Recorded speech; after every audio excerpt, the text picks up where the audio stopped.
Bienvenidas, bienvenidos a un nuevo episodio de Pacto de Palabra de la Fundación Pacto Social. No ajuste su cámara, no ajuste su micrófono, no es Javiera Rodríguez quien está animando el día de hoy, sino que César Miranda, periodista aquí en la Fundación, y les damos la más cordial y grata de las bienvenidas a este tercer episodio de nuestro querido podcast, donde, como ustedes ya saben, tratamos de conversar de lo humano, de lo social, de lo divino, de lo político, pero siempre con una perspectiva enfocada en la colaboración, ¿no? Tratamos de hablar de los problemas, pero tratando de entender al mismo tiempo que la colaboración es un elemento importante para la resolución de los principales conflictos que podemos analizar a lo largo de, ojalá, muchos episodios más adelante. Y obviamente este diálogo es imposible de realizar si es que no tenemos tremendos y grandes panelistas para tener una discusión informada. Y hoy día no les quepa la menor duda que contamos con la presencia de dos excelsos expositores para lo que queremos hablar el día de hoy. Me acompaña don Fernando Pairicán, que tiene un currículum tan largo que voy a tener que leerlo desde el celular, ¿no? Uno lee el currículum de Fernando y uno se pregunta qué es lo que ha hecho con su vida, ¿no? Porque tiene demasiados títulos, ¿no? Es licenciado en Historia, magíster en Historia de América, doctorado en Historia de la Universidad de Santiago de Chile, postdoctorante del Centro de Estudios Interculturales Indígenas de la Pontificia Universidad Católica de Chile, ha escrito diversos libros, escribió Malón, la rebelión del movimiento mapuche, la biografía de Matías Cachileo y recientemente Toqui, Guerra y Tradición en el siglo XIX, además de ser columnista de distintos medios. Don Fernando Pairicán, bienvenido a Pacto de Palabra. Muchas gracias. Gracias por la invitación, por las palabras y compartir con usted esta conversación, este tramo. Muchas gracias, Fernando. Y también nos acompaña Venancio Coñopán, ¿no? Abogado, un activista ambiental, director territorial en la Araucanía de la Fundación Pacto Social, un hombre que ha estado involucrado en la temática mapuche durante mucho tiempo y que le ha dedicado su vida y corazón. Encantado de recibirte también, Venancio. Hola César, gracias por la invitación. Y Mario Mari, Peñi, Fernando, un gusto estar con usted, un Peñi querido que orienta e inspira a hartos mapuches en diferentes partes. Así que muchas gracias por acompañarnos, Peñito. Gracias, Peñi, por sus palabras. Lo mismo piensa usted. Pura amistad aquí. Ojalá no sentirme tan excluido durante la conversación. Oye, chiquillos, ya, vamos de lleno porque hay hartas cosas que me gustaría preguntarles. Para nosotros es muy importante este episodio porque creemos que las personas que van a escuchar lo van a utilizar como un buen insumo para conocer de mejor manera todo lo que rodea a este conflicto que existe en materia mapuche, en materia Estado allá en todo lo que es la zona sur, la macro zona sur. Pero en un primer comienzo quizás quería acercarme a lo más contingente, entre comillas, porque hay varias noticias contingentes en este punto. El primero dice relación con lo ocurrido en Cañete hace algunos días, ¿no? Les quería preguntar cuál es su perspectiva respecto a esto. Tú diste una entrevista, Fernando, para la segunda respecto a este punto. Y quería preguntarte cuál es tu perspectiva de lo que actualmente está ocurriendo, qué es lo que pasó en Cañete. ¿Tiene alguna relación con el contexto, ya sea directo o indirecto, de lo que se vive en el conflicto mapuche-Estado chileno? Bueno, yo pienso que tiene mucha relación con las relaciones fallidas que se están generando en el territorio en la perspectiva de la interculturalidad, ¿no? Hace mucho tiempo, muchos años atrás, cuando estaba trabajando para Malón, entrevistaba a dirigentes de esa zona y ellos señalaban que el conflicto que se había generado ahí era por la forestal. Y la forestal es la que había transformado las relaciones económicas, sociales y culturales en ese territorio. Y por tanto, si uno quitase de alguna manera o tuviera que buscar un elemento en común que ha radicalizado esa zona, parece que siguen siendo las plantaciones forestales las que aparecen como un problema introducido desde el exterior en la década de los 80 por la dictadura militar y que ha radicalizado a las comunidades o a algunas personas dentro de las comunidades y que ha generado una división también dentro del mundo mapuche de ese territorio, porque hay un segmento que trabaja con las forestales y otro segmento que se opone a ese trabajo y que ha generado también un conflicto interétnico, ¿no? en algunos casos. En el caso tuyo, Venancio, ¿coincides con Fernando? ¿Crees que hay elementos que se dejan fuera? Señala que hay una división en torno al rol que podrían tener eventualmente las forestales. ¿Y cómo abordamos en lo que sucedió en Cañete? ¿Hay una relación directa e indirecta? La misma pregunta más o menos parecía que le hice Fernando. Sí, primero lamentar el hecho violento, o sea, un delito o lo que ocurrió es algo bien grave. Hace décadas que no ocurría algo tan intenso. Inclusive las propias ORT, estos organismos de resistencia territorial, lo condenaron por el grado de inhumanidad. Pero un tema importante, ¿ah? Aquí no sabemos quiénes fueron los autores. Y un problema que ocurrió fue que muy tempranamente algunos políticos oportunistas salieron culpando a los mapuches. Y eso Claro. explica también por qué cuesta tanto avanzar en este tipo de conflictos. Porque tenemos una sociedad polarizada que no busca muchas veces realmente entender las causas y culpa a uno o a otro, ¿ya? También es importante entender que acá tenemos una situación de conflictividad. No tenemos un solo conflicto, tenemos muchos conflictos que se cruzan. Y ahí, evidentemente, las forestales están provocando harto impacto socioambientales, hay zonas que se han secado, no da mucho empleo, también se cruzan con otros conflictos más violentos, reivindicación, entonces tenemos muchos conflictos que se cruzan en un mismo territorio, eso es importante verlo. Y hay ciertas personas, claro, que meten a todos en un solo saco, culpan a uno o culpan a otro, pero hay un conflicto mucho más complejo de entender y también de abordarlo. No basta una solución, sino que tenemos que buscar muchas formas de cómo abordarlo según las causas reales del conflicto. Oigan, y según ustedes dos, he conversado con algunos amigos mapuche y me han dicho que han observado ciertas diferencias en el tiempo reciente en los niveles de violencia existentes entre las provincias de Arauco y la provincia de Cautín. ¿Ustedes comparten ese diagnóstico y si lo comparten, tienen alguna explicación subyacente? Partamos por Venancio en este caso. Claro, primero hay que entender que el pueblo mapuche es un pueblo grande. Somos a lo menos 2 millones de personas entre actual Argentina, actual Chile. Históricamente estos territorios han tenido distintas gobernanzas, distintos liderazgos, distintas estrategias, ¿ya? Fernando, el experto, escribió un libro, Toki, pero por ejemplo cuando llegó el Estado chileno al entonces territorio mapuche, en la actual zona de Arauco y Mayeco entró de forma violenta, creando fuertes, matando mapuches. Entonces ahí se generó desde un principio una violencia que se ha perdurado hasta hoy. Y en cambio, en la actual zona de Cautín o la zona de la costa, el Estado llegó a través de parlamentos, de acuerdo. Entonces ahí, si bien le quitaron las tierras, no fue una matanza como ocurrió en el norte. Entonces eso explica por qué hasta el día de hoy hay historias diferentes, memorias diferentes y estrategias diferentes de cómo abordar la relación con el Estado.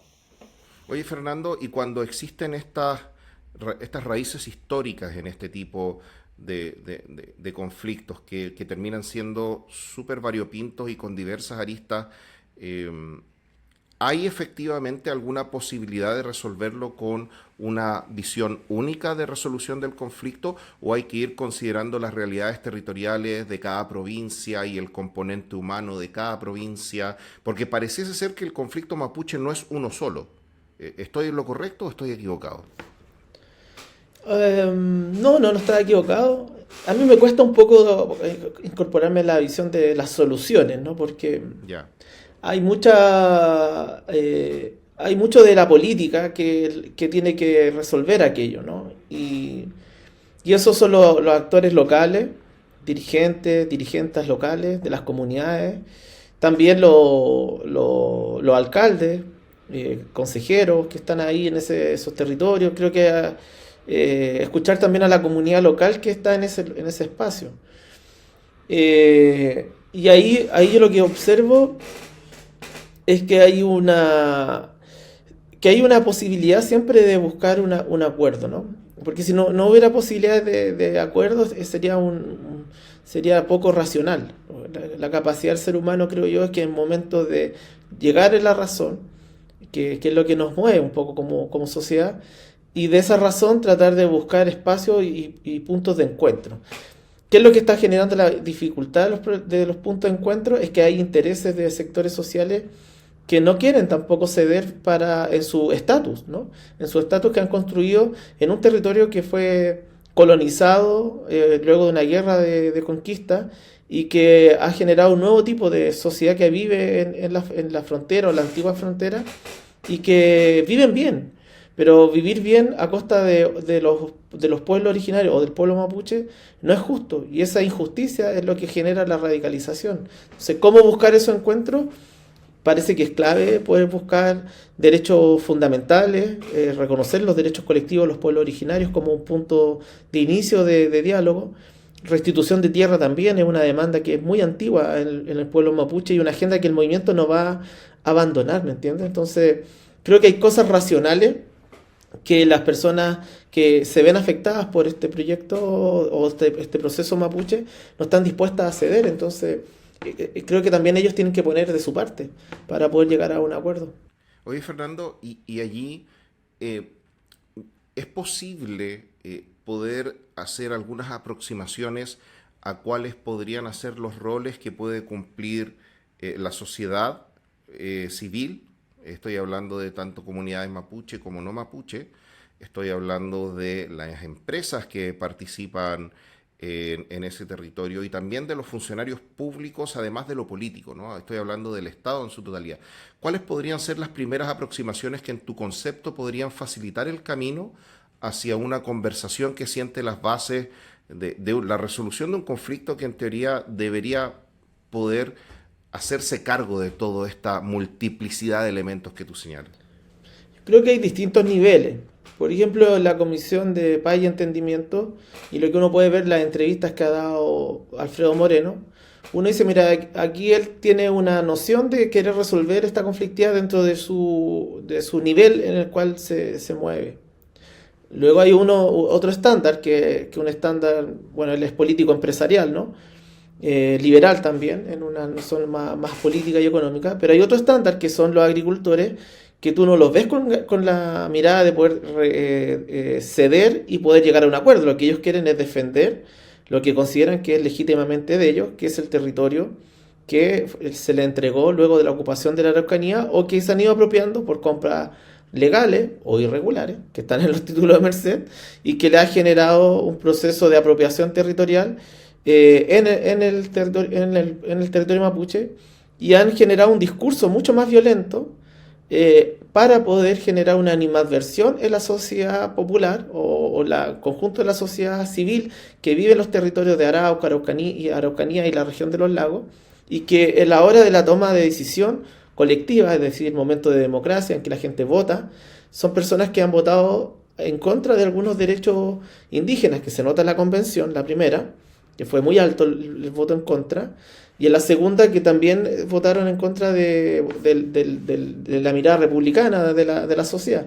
Entonces, hay que hacer un trabajo también pedagógico con el segmento social, clases medias, bajas, popular, donde penetra mucho el discurso, en alguna medida también violento, en contra de los pueblos originarios, esta idea de que, bueno, con lo que cierro para no alargarme, pero lo que me parece una mujer que era liberalmente racional, como Cubillo, que llamó indigenismo, muy equivocadamente el concepto, pero para tratar de que eso significaba privilegio. Entonces, si una mujer racional como ella ocupa el estereotipo para generar una animadversión al mundo indígena, entonces creo que los puentes están muy quebrados para poder llegar a un acuerdo. Oye, Venancio, y tomando lo que dice Fernando, en este rol que debe jugar la clase política, ¿no? Porque al final del día mucho de esto depende de la voluntad, de las intenciones y del trasfondo político que puedan hacer estas personas que lideran la sociedad civil. Necesitamos que la clase política intervenga desde una perspectiva local, necesitamos empoderar a actores políticos locales para poder realizar este proceso que describe Fernando, o necesitamos hacerlo desde una perspectiva nacional, ¿no? Necesitamos liderazgos nacionales que sean capaces de transformar esta temática en un objetivo país. Es un poco de las dos partes, ¿ah? El problema o el conflicto chileno-mapuche es un conflicto de Estado, un conflicto que se vincula con los cimientos del Pacto Social chileno, ¿ya? Desde la República de Chile me refiero. En un principio los mapuches, algunos mapuches quizá, existía una suerte de pacto social con el Estado chileno a través de estos parlamentos. Los parlamentos, los antiguos Coyán, en donde se regulaba la relación de los mapuches con el Estado. habían formas de justicia, de colaboración en caso de guerra extranjera, de comercio, libre tránsito, había una forma de regularnos, ¿ya? Pero ¿qué pasó? Después el Estado chileno, cuando comenzó la ocupación de la Araucanía, violó esos acuerdos, esos contratos sociales y nos incorporaron por la fuerza. Y desde ahí el Estado, con la alta política, ha colonizado, ha obligado a incorporar por la fuerza a los indígenas, pero no tenemos un acuerdo, un contrato social de cómo relacionarnos, ¿ya? Y en esa reconstrucción del contrato social sí tiene que intervenir la alta política chilena. Me refiero al presidente, el Congreso, el Poder Judicial. Pero ese es como el macro conflicto. Pero también tenemos conflictos locales, de disputa de tierra, de reconciliación, y ahí también intervienen los actores locales. ¿Y qué pasa? Que incluso hoy cuesta mucho más que los actores locales nos pongamos de acuerdo que el que está afuera, porque el que está afuera no vive el impacto negativo del conflicto. Y otro tema importante es que también se tienen que recuperar o reconocer los liderazgos políticos mapuches. Suele ocurrir que el Estado o el gobierno de turno busca como a sus políticos amigos y deja de lado una multiplicidad de actores políticos mapuches. Nosotros tenemos diferentes liderazgos funcionales, tradicionales, económicos, políticos, culturales, y hay que abordar la relación con todo y no solo con lo que le convenga al gobierno de turno. Oye, y respecto a esto, ¿no? Porque todo esto decanta una situación actual que tiene un origen, y una de las cosas que habíamos conversado tras bambalina es que las personas que nos están escuchando ojalá puedan interiorizarse lo más posible en este tipo de situaciones, ¿no? Que en estos minutitos que nos van a dedicar puedan aprender un poco más. Y es ahí donde quiero aprovechar un poquito este perfil más docente, pedagógico que puede tener Fernando. Si es que nos puedes, y es una tarea titánica la que te voy a pedir, si es que nos puedes hablar un poquito de el origen de este conflicto, en tu opinión. ¿Es un conflicto, tienen una sola causa, varias causas? Algunas causas ya se han extinto, otras siguen vigentes, otras han mutado. Si yo te hiciera la pregunta y tuviese que pedirte que lo dijeras en una respuesta de 2 o 3 minutos para ti, ¿cuáles son las causas del conflicto que actualmente se vive en la macrozona sur entre el pueblo mapuche y el Estado chileno? Creo que la razón, el origen es la ocupación de la Araucanía. Y al generar el proceso de ocupación se derriban los acuerdos que los mismos dirigentes mapuches habían creado primero con los españoles, que decía Venancio Coñepán un poco antes, y que la República reconoce en algunos aspectos. Luego de ello, yo creo que hacia el siglo XX, con el cambio de economía, hacia el camino a la industrialización, comienza un periodo de mayor proceso de propiedad privada en el territorio de la Araucanía y Arauco, y donde los indígenas, los mapuches, no logran alcanzar a adaptarse a esa nueva transformación porque están muy empobrecidos y porque no tienen el apoyo técnico para poder generarlo. En estricto rigor es cercar, ¿no? Poner alambre hacia mediados del siglo XX o principios del XX es caro y lo pueden crear empresas o personas que tengan mayores relaciones económicas con la élite del país.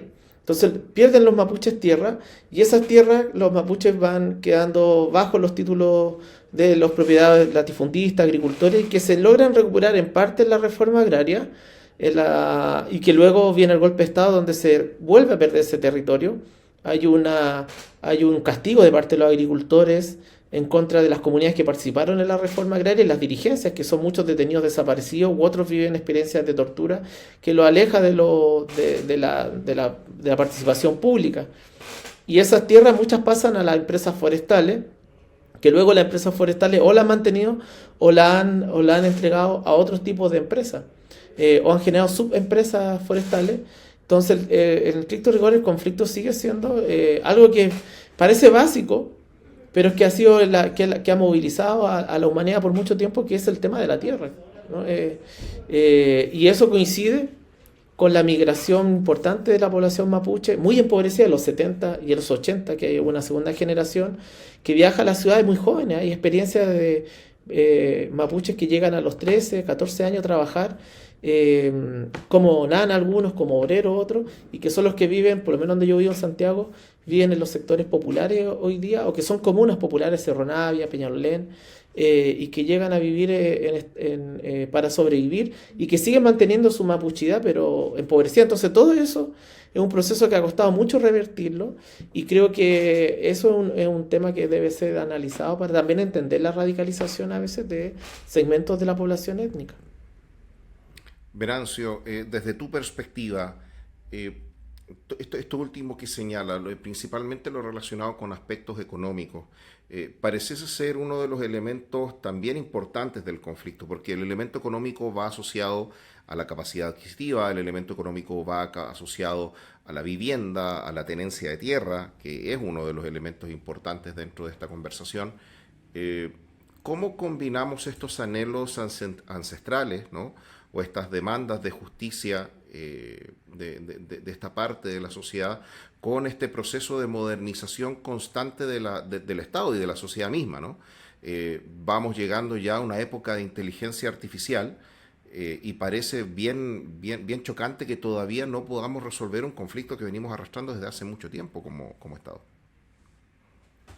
Sí, mira, una particularidad del pueblo mapuche es que es muy moderna. Desde siempre se ha adecuado mucho a la modernidad. Por ejemplo, el caballo. El caballo era algo que no era mapuche, era algo español. Y los mapuches lo adquirieron muy rápidamente, aprendieron y dicen que en la colonia éramos los mejores jinetes y gracias a que teníamos más caballos que los españoles le ganamos la guerra, ¿ya? Entonces, eso, yo hablo mucho con Machi, en la mañana veo conferencias, Zoom, ningún problema. El ser mapuche es un tema más espiritual, de su cosmovisión o cómo se relaciona con su entorno natural. Pero volviendo a la pregunta original de la causa del conflicto, yo igual la veo en dos aspectos. Uno, la expoliación territorial, la expoliación es el arrebato por la fuerza, que fue lo mismo que ocurrió en Australia, en Nueva Zelanda, en Estados Unidos, en Canadá. La diferencia es que en esos países sus estados han reconocido que expoliaron a los indígenas y se lo entregaron a los colonos y crearon mecanismos para resolver ese problema, tribunales y títulos nativos.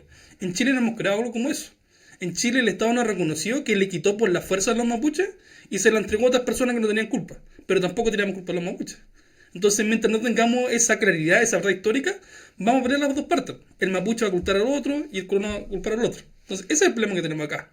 Y lo otro que es más grave es que los indígenas no están dentro del contrato social. Nos ven como, o nos asimilaron por la fuerza. Teníamos que ser chilenos, nos cambiaban los apellidos, les pegaban, se hablaban su idioma indígena, nos obligaban a todos a bailar la cueca, por ejemplo, en Rapa Nui. Como que esa asimilación por la fuerza fue también lo que ha provocado un conflicto mayor. Y otro tema importante, que hay una diferencia entre el conflicto y en la violencia que existe actualmente. El conflicto no ha parado nunca. Desde 1866 en adelante, los mapuches han reclamado por sus tierras, han habido demandas, comisiones investigadores, nunca ha parado esa. La violencia que vemos ahora de los atentados, de los enfrentamientos, ha surgido en las últimas 3 o 4 décadas. Pero el conflicto nunca ha parado. Y también esta resistencia o violencia se explica porque también el Estado ha militarizado. En 2015, por ejemplo, el ministro Burgos triplicó los carabineros en la Araucanía, ¿no? Y evidentemente si hay más carabineros, hay más atentados. Es como una relación directamente proporcional. Más atentados, más carabineros, más atentados. Oye, y respecto a eso, y llegamos quizás a la parte más vinculada al pacto social que hablas tú, que ojalá pudiésemos construir. ¿Han habido algunas perspectivas de resolución o algunas personas tienden a hablar más que de resolución, de transformación del conflicto? Yo lo primero que les preguntaría es qué ha hecho bien el Estado chileno y en qué ha fallado el Estado chileno en la búsqueda de esta resolución y o transformación del conflicto que actualmente se vive. Fernando. Yo creo que el Estado chileno ha intentado desde la década de los 90 avanzar en procesos de reconocimiento y tratar de incorporar al proceso democrático las demandas de los pueblos originarios. Yo creo que ha tenido una intención. ¿Qué es lo que ha entorpecido esa intención? Son las miradas políticas que la sociedad tiene en su pluralidad, ¿no? Entonces, el año 90, cuando se discute la ley indígena, no se discute el tema del reconocimiento constitucional porque los sectores conservadores decían que Chile era solo un pueblo y no podían haber más de un pueblo. Cuando viene un segundo momento de discusión con los procesos constituyentes, luego de la verdad histórica nuevo trato, el proceso constituyente de Michelle Bachelet, se empieza a incorporar debates que se están irrumpiendo como la plurinacionalidad, que ya está en ese debate constitucional. cuando se desarrolla la crisis social y los mapuches y los pueblos originarios proponen un nuevo tipo de convivencia a partir de la plurinacionalidad, se responde a esa mirada con una noción negativa sobre estos derechos colectivos. Y cuando se abre el segundo proceso, es ese proceso que yo lo llamo como el retorno a una política de la reducción, que el objetivo era dejar a los indígenas fuera del proceso. Se generan propuestas para participación, pero tan altas que era muy difícil participar, pero se logra con Aligüen Antileo.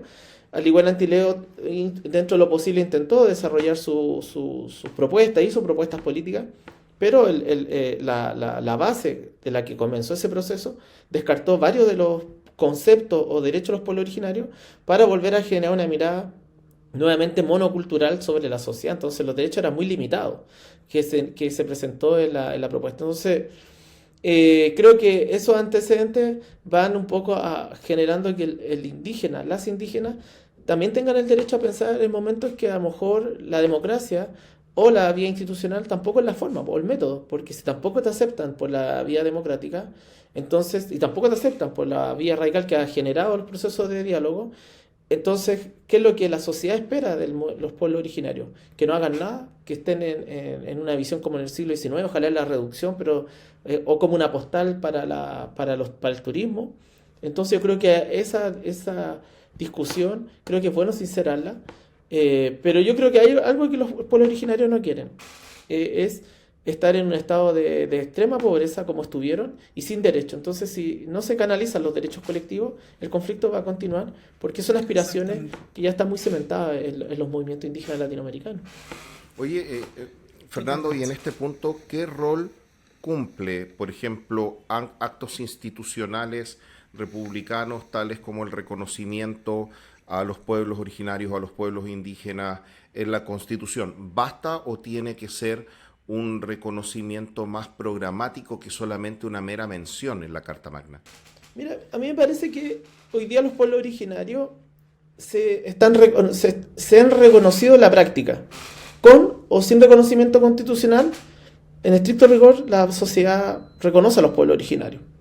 Sabe que existen, sabe quiénes son. Los pueblos originarios se autorreconocen en los censos, se autorreconocen en las inscripciones cuando nace un niño o una niña. Hay aspectos culturales.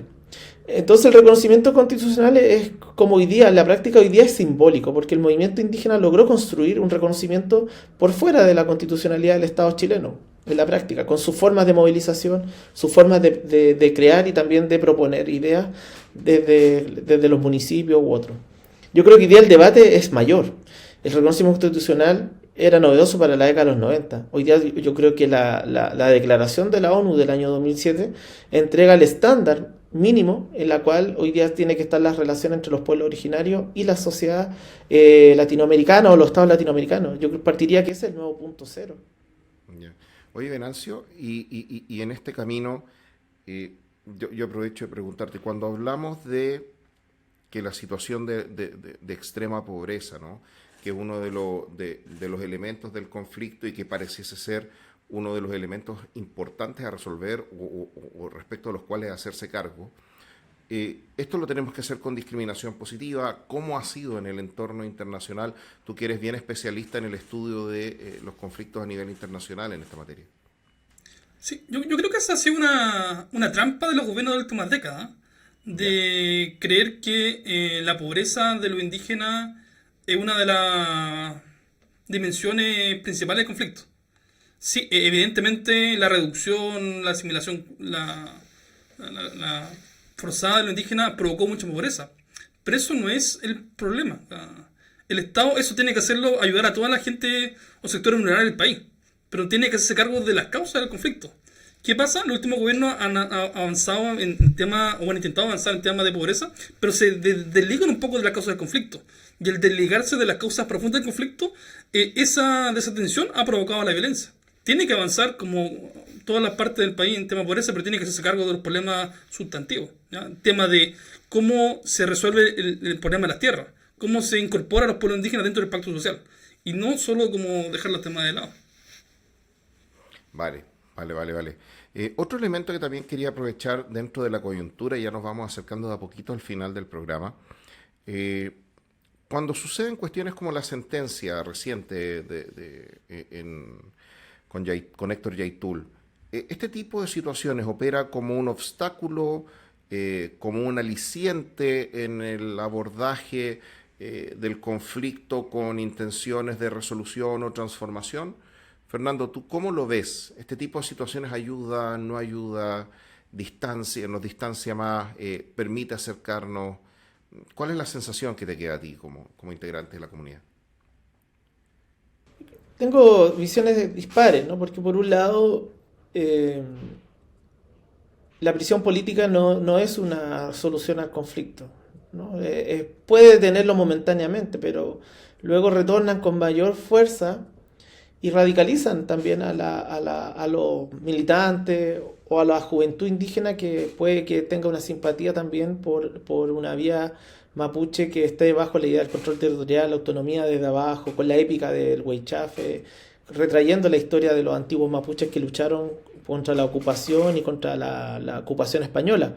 Esa es parte de nuestra historia y es una historia que también es atractiva y que es legítimo también resignificarla como parte de nuestras formas y que también nos permitieron sobrevivir, ¿no? Pues nosotros somos sobrevivientes gracias a esos antepasados y antepasadas que se confrontaron al ejército español y chileno posteriormente. Entonces esa épica está ahí. Y creo que la cárcel no ayuda a la solución.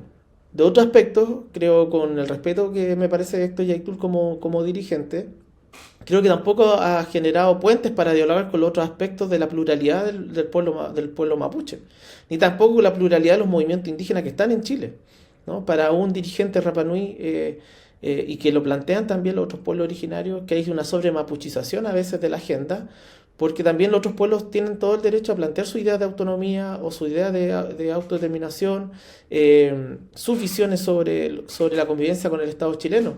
Y muchas veces creo que los Rapa Nui han logrado avanzar en una agenda política, ocupando también herramientas como las tomas, como las oposiciones o rebeldías también, pero han logrado avanzar en el tipo de derechos. Pero si tú te opones también a los dirigentes mapuches que están tratando de avanzar en otros espacios políticos y torpedeas ese trabajo, como se lo hizo durante la convención, entonces la comunidad política mapuche termina confundida dentro de la misma instancia y termina también debilitando el movimiento. Y eso se nota, creo yo, penosamente en que el apoyo, la adhesión al juicio de Héctor Yaitul, a diferencia de otros juicios que tuvo antes, el 2008, el 2010, la presencia social del mundo mapuche ha sido más bien escueta, lo cual creo que ayuda también a entender su pérdida de influencia, y la cárcel creo que también demuestra, o su poco apoyo, da cuenta de esa noción, que a mí me da pena, porque como un dirigente creo que no se merece aquello, pero también sus declaraciones han sido irrespetuosas contra todos los miembros del movimiento mapuche, incluyendo los académicos también y las académicas. Oye, Venancio, y tratando de conectar esta situación que nos menciona Fernando con el actual desempeño de la Comisión de Paz y Entendimiento, ¿no? Porque todo esto ocurre en el contexto del funcionamiento de este tipo de comisiones. ¿Cuáles para ti serían los elementos positivos que ha aportado esta comisión? ¿Cuáles son los elementos en los que se ha quedado corto? Y cómo se involucran con esta situación actual que se vive en la Araucanía, en particular en este caso con la condena de Héctor Yaitul. Sí, Fernando algo dejó entrever en su comentario anterior, de que no ha funcionado tanto la vía de la acción directa de resistencia de cierto grupo mapuche, pero tampoco ha resultado en los últimos años la vía de negociación dentro de la institucionalidad política chilena. Tenemos el caso de la convención que no resultó... Esta no es la primera comisión de diálogo, llevamos más de 10 en las últimas décadas, ¿ya? Entonces eso también es importante. Yo valoro todos los esfuerzos de los gobiernos de impulsar diálogo, pero a la fecha ninguno ha resultado. Entonces también hay que entender por qué no ha resultado. Y si uno ve... para allá voy. ¿Por qué no ha sí, resultado, en tu opinión? Porque no están los actores indígenas dentro de las mesas, por ejemplo. En la comisión actual de Paz y Entendimiento no hay actores del mundo político mapuche. Tenemos un senador indígena, tenemos una diputada indígena, tenemos una funcionaria pública indígena y un exalcalde indígena que fue convencional. Pero no tenemos, por ejemplo, un lonco, no tenemos un machi, no tenemos un presidente de una comunidad indígena, no tenemos un joven indígena, no tenemos un abogado indígena. No hay actores dentro del mundo indígena dentro de esta comisión. son actores que juegan dentro de la política chilena. Entonces, en el fondo, no es un diálogo del pueblo mapuche con sus representantes políticos, con los representantes del pueblo chileno. Son los actores que están dentro del mundo político chileno, que están dialogando con los chilenos. Y ese es el problema. Desde esa perspectiva, Venancio, y ahí, disculpa que te interrumpa, ¿Sí? en tu opinión, más allá de las intenciones, ¿no ha habido ningún resultado concreto positivo en todos estos esfuerzos que se han hecho por tratar de aproximarse al conflicto? Es que, de verdad, yo creo que... No creo ser pesimista, pero la paz es un resultado, ¿ya? Antes de la paz necesitamos primero una verdad histórica. Que consensuemos las distintas partes del conflicto. ¿Cuál es el problema que queremos resolver? En la convención hay personas que creen que los indígenas les quitaron la tierra. Que el problema es la seguridad. Que el problema es la pobreza. ¿Ya? Si no tenemos claro cuál es el conflicto, difícilmente vamos a llegar a un consenso en cuál es la solución. Después de entender esa verdad histórica, pasamos a un proceso de reconciliación. Si no respetamos al otro, si no nos ponemos en lugar o sentimos su dolor, difícilmente vamos a llegar a un acuerdo. En Chile se quiere llegar de inmediato a la paz. Y la paz es un resultado de un proceso previo. En Canadá, por ejemplo, en Canadá tuvieron 6 años. 6 años avanzando en una comisión de verdad y reconciliación. Una vez que se pusieron de acuerdo, recién después de eso avanzaron en paz. Acá en Chile todos los gobiernos quieren en 6 meses, en 1 o 2 años, la paz. Y eso puede tener dos explicaciones. Una, o no entienden la magnitud del conflicto, o es populismo y quieren dejar tranquila a la gente diciendo que están buscando la paz, pero realmente no están buscando la paz. Y lo último con respecto a esta comisión, el resultado final son unas recomendaciones para el presidente de la República y que él le impulse en un congreso. Va a terminar probablemente el próximo año, en el año electoral, y si el presidente no ha logrado imponer ningún otro acuerdo de país, mucho menos va a ocurrir en este caso. Entonces es casi tramposo, y lo que me preocupa realmente es que se siga como utilizando la paz como un eslogan y que después la gente cada vez crea menos. ¿Qué va a venir al siguiente gobierno si es que esto no resulta? ¿Sabes? Tenemos que ser responsables con la paz. Ya, chiquillos, llegamos al final de este... Ha estado súper buena la conversación. Darle las gracias. Creo que tiene mucha relación, Venancio, con lo de la paz. Sí. Yo en particular estoy muy, muy agradecido. Ha sido una conversación extremadamente enriquecedora. Y nosotros tenemos una sección que se llama el Pacto de Palabra, ¿no? Donde les preguntamos cuál es su compromiso con Chile, cuál es su compromiso, en este caso también con los pueblos indígenas. Vamos a partir con Venancio y cerramos con Fernando. Venancio, breve, y yo sé que a mi amigo le gusta hablar. ¿Cuál es tu compromiso con Chile? ¿Cuál es tu compromiso con los pueblos indígenas desde lo que hoy estás haciendo en tu vida profesional? No, mi compromiso genuino es invitar a las personas realmente a que nos puedan entender. El pueblo mapuche siempre ha sido un pueblo dialogante. Prueba de ello ha sido que siempre hemos participado en todas las comisiones de todos los gobiernos, aun cuando han fallado, porque nosotros realmente queremos buscar la paz, construir la paz, ¿ya? No queremos el con la paz. Entonces mi invitación es a todas las personas que quieran entender el conflicto, que quieran dialogar, que quieran escuchar, que quieran aprender, que quieran acordar, cuentan con nuestra colaboración y el espacio para poder avanzar en esa línea de la reconciliación. El primer paso para llegar a la paz es la reconciliación, y esa es nuestra invitación, a que iniciemos un camino de la reconciliación. Muchas gracias, don Venancio. Y don Fernando, ¿qué nos puede decir? Bueno, yo intento colaborar desde mi disciplina, que es la historia, la escritura, y también tratando de divulgar este pensamiento, estos hallazgos a veces en espacios más públicos y cotidianos, ¿no? Porque normalmente a la historiadora se les critica eso de estar muy encerrado en sí mismos, que eso tampoco es tan así. Pero de alguna manera educar, ¿no? Generar pedagogía. Yo intento normalmente contribuir en el conocimiento. Y a veces eso también ha generado cosas positivas y también ha generado animadversiones también de algunas personas no indígenas que piensan que uno está mintiendo. Pero seguiremos en ese camino a pesar de la violencia que se genera a veces contra las ideas, contra la escritura. Perfecto. Y con eso cerramos, damas, caballeros y todas las personas que nos han acompañado el día de hoy. Muchas gracias, Fernando. Muchas gracias, Venancio. Ha sido un excelente programa. Recuerden que no se tienen que desconectar. Quédense un ratito después de que cerremos. Nos vemos entonces, amigas y amigos, en un próximo episodio de Pacto de Palabra aquí en la Fundación Pacto Social. Chao, chao.